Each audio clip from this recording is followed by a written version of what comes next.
I found my missing brother on a forum for the dead. I never thought much about online forums until one of them brought my brother back.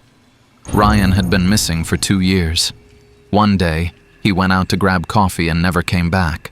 No suspicious activity on his bank account, no weird phone calls, no signs of struggle, just gone. The police said he'd likely been abducted, but without evidence, they couldn't do much. My family fell apart.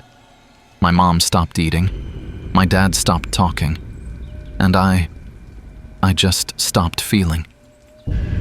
Late one night, while spiraling through forums about unsolved disappearances, I stumbled upon a thread titled "Messages from Beyond, Connecting with the Lost." It was buried deep within an obscure corner of the internet and full of people claiming to receive messages from the dead. It sounded ridiculous, but one comment caught my attention. A user named Echoing Void posted, "Sometimes the missing don't know they're gone.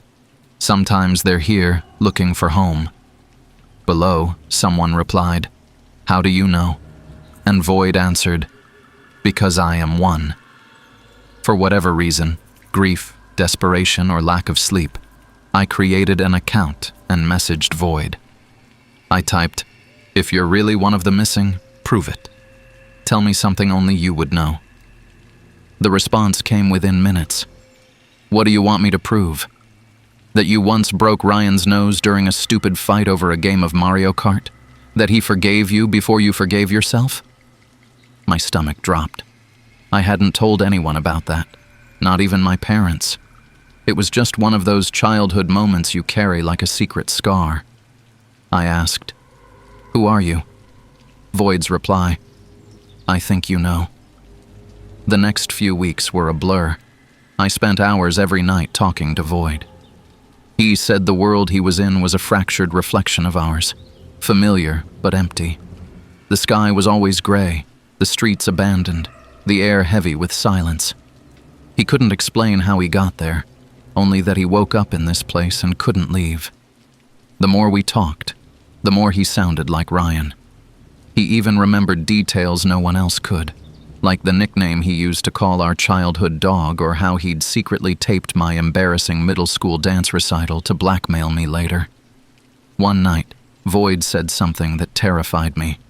He typed, "They're watching me now. They don't like that I'm talking to you." I asked who they were, but his responses became cryptic. "The shadows. The ones who keep us here. They don't like noise." That was the last I heard from him for weeks. Then, a new message appeared in my inbox. "Do you want to see me?" Attached was a link to a live video feed. I hesitated but clicked. The stream showed a dimly lit street that looked eerily like the one Ryan and I grew up on. The houses were distorted, their shapes wavering as if viewed through heat haze. In the distance, a figure walked toward the camera. As they drew closer, I recognized his face. It was Ryan, but something was off. His eyes were too wide, his movements stiff, like a puppet on strings. He smiled at the camera, but it wasn't the smile I remembered. It was forced, unnatural. He raised a hand and waved. In the live chat beside the video, he typed, "It's me. I told you I was here." I couldn't move. My heart felt like it was trying to escape my chest. Suddenly, the camera shook violently. The shadows behind Ryan began to shift and ripple, forming towering figures with jagged edges.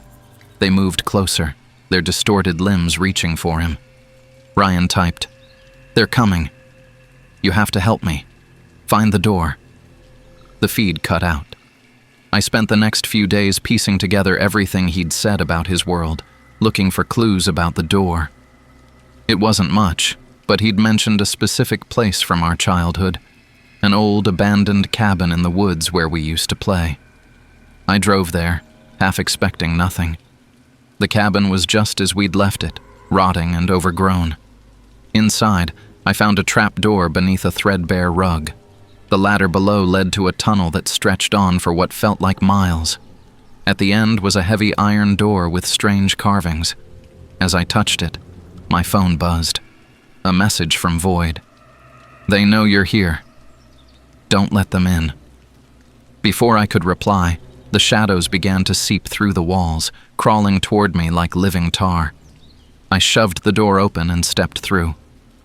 One moment, I was in the tunnel. The next, I was standing in the gray, empty world Ryan had described.